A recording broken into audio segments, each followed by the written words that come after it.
Hello everyone and welcome to another Hughdale photography tutorial. Today I'm going to quickly talk about resizing and how you resize an image, and I'm going to do this with a couple of examples. So I've got my image here.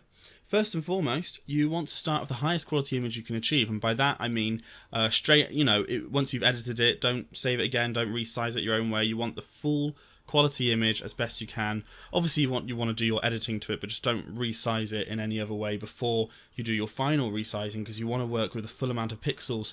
And in addition to that, when shooting, do make sure your camera is set to the largest amount of pixels, the highest megapixels it can achieve, the highest quality, to make sure that when resizing you have the most you can possibly have to work with.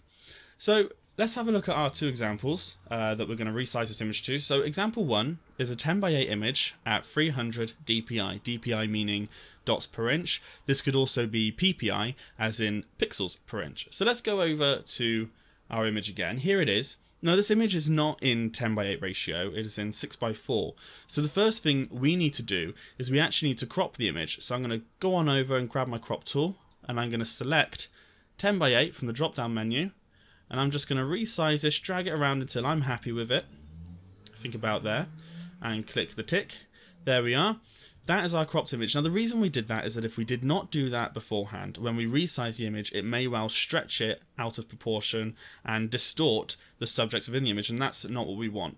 So now that we're cropped to the correct ratio, we're going to go on up to the image menu and we're going to select image size.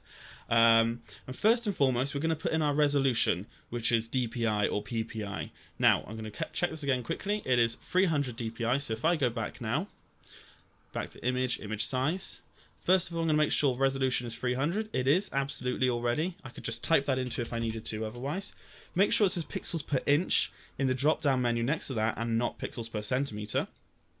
And before we go any further, we also just want to make sure that resampling is checked, and we want to make sure that this little link here, this little chain link, is selected, because that will make sure that the width and height stay within the correct ratio, in this case 10x8. Now next to these sizes, I'm going to change from pixels to inches, and I'm going to type in my width of 10 inches, and you'll notice because they're linked, like I said, the bottom one has automatically changed to 8 to keep the ratio. All I need to do now is click OK, and we're resized and ready to go. There we are. Now one last thing I should just mention before you do this: do make sure if you've been editing in Photoshop that your image is flattened before you resize. But yeah, that's it. That's ready to go now. I can save that as a JPEG or PNG or whatever I need it as, and off it goes. But I'm just going to quickly undo everything we did. So I'm clicking Ctrl-Alt-Z there just to undo that resizing. I'll do it one more time to undo the crop.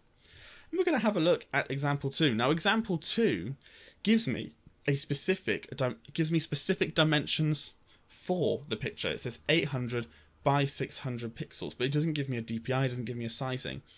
Now most likely this kind of sizing would probably be for web, in which case a DPI would be something along 72 DPI, which is most commonly used for online and web, and it's great for things like Facebook. And it just refers to the sort of common DPI of monitors. Now, in actuality, that's not the most average size of monitors anymore. The average DPI of monitors is actually somewhere like 95, 100, but we still use 72 or 75 just traditionally. So let's go back into our image. Now again, 800 by 600 is going to be a slightly different ratio to what we've got here. So we're going to want to actually crop this again first, just to make sure we don't get this wrong. So I'm going to type in again. This time I'm going to type in 8 by 6. And you can see there, it's kind of similar to 10 by 8. It's cropped off the sides. So now we know, clicking tick, that this is not going to stretch the wrong way. And I can go up into image size.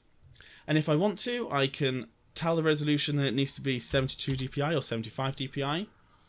And then I'm going to go into pixels, and I'm going to type in my width, 800, and just like before, you can see it's changed to 600. Notice, sorry, I went a bit too fast there. I did change it from inches to pixels before I did that, so do make sure you do that. My apologies, I went a bit too fast there. Let's just see quickly what happens if I turn that back to 300 dpi. So can you see now it's actually changed the pixels now to be much larger.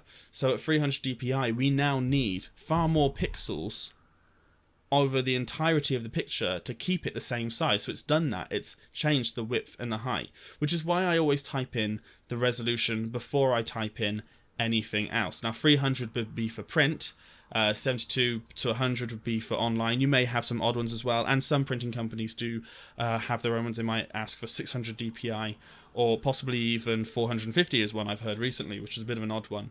But yes, you would type that in there, click OK, again being sure to make sure that resample is checked and the link is checked there. OK, off we go, and that is resized and ready to go to print. Okay, so this has just been a quick video on resizing. Thank you very much for watching. I've been Dale from Dale Photography. We will be following this up with a video on going a bit more into depth about resizing, why we do it, what it's in relevance to. But for now, this is just how you simply resize an image. Thank you very much for watching, and I'll see you in the next video. Goodbye.